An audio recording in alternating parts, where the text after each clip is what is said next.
ಮಾಹಿತಿ ತಗೊಂಡೆ ನಿನ್ನೆ ದಿವಸ. ಅದು ಅವ್ನು ಯಾರೋ ಒಬ್ಬ ಹರಿಯಾಣ ಪಂಜಾಬ್ ಬಂದು ಇಲ್ಲಿ ಕೆಲ್ಸಕ್ಕೆ ಬಂದಿದ್ದಾನೆ. ಅವನು ಡ್ರಿಂಕ್ಸ್ ಮಾಡುವಂತದ್ದು ಅಭ್ಯಾಸ ಅಂತ. ಅವನು ಲಾರಿ ಡ್ರೈವರ್.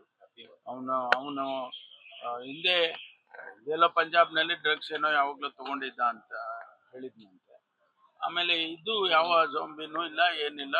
ಅವನು ಡ್ರಿಂಕ್ಸ್ ತಗೊಂಡು ಅದ್ರ ಜೊತೆನಲ್ಲಿ ಅವನು ಬೇರೆ ಅದೇನೋ ಅವನಿಗೆ ಫಿಟ್ಸ್ ಅಲ್ಲ, ಏನೋ ಕಾಯಿಲೆ ಬರುತ್ತೆ ಅಂತ ಹೇಳಿ ಅದಕ್ಕೆ ಮೆಡಿಸಿನ್ ತಗೊಂಡಿದ್ನಂತೆ. ಅದ್ರ ಜೊತೆಲಿ ಡ್ರಿಂಕ್ಸ್ ತಗೊಂಡಿದ್ದಾನೆ. ಹಾಗಾಗಿ ಸ್ವಲ್ಪ ಅವನಿಗೆ ಇದಾಗಿದೆ, ಎಫೆಕ್ಟ್ ಆಗಿದೆ. ಅದು ಬಿಟ್ರೆ ಯಾವ ಆ ತರದ್ದು ಕೇಸಸ್ ಎಲ್ಲೂ ಕೂಡ ಬಂದಿಲ್ಲ ಅಂತ ಹೇಳಿ ಬೆಳಿಗ್ಗೆ ಕಮಿಷನರ್ ಕೂಡ ನಮಗೆ ಕೊಟ್ಟಿದ್ದಾರೆ. ಅದರಿಂದ ಅದೆಲ್ಲ ಯಾರು ಅದನ್ನ ಪೋಸ್ಟ್ ಮಾಡಿದ್ರು ಅವನು ಕೂಡ ಹಿಡ್ಕೊಂಡು ಅವನ್ನ ಕೇಳುವಾಗ ಬೇಕಂತ ಈ ರೀತಿ ಪೋಸ್ಟಿಂಗ್ ಮಾಡಿದ್ದೇನೆ ಅಂತ ಅವನು ಒಪ್ಕೊಂಡಿದ್ದಾನೆ. ಅದು ಸತ್ಯಕ್ಕೆ ದೂರವಾಗಿರುವಂತ. ಝೊಂಬಿ ಡ್ರಗ್ಸ್ ಅನ್ನೋದು ಇಲ್ಲ.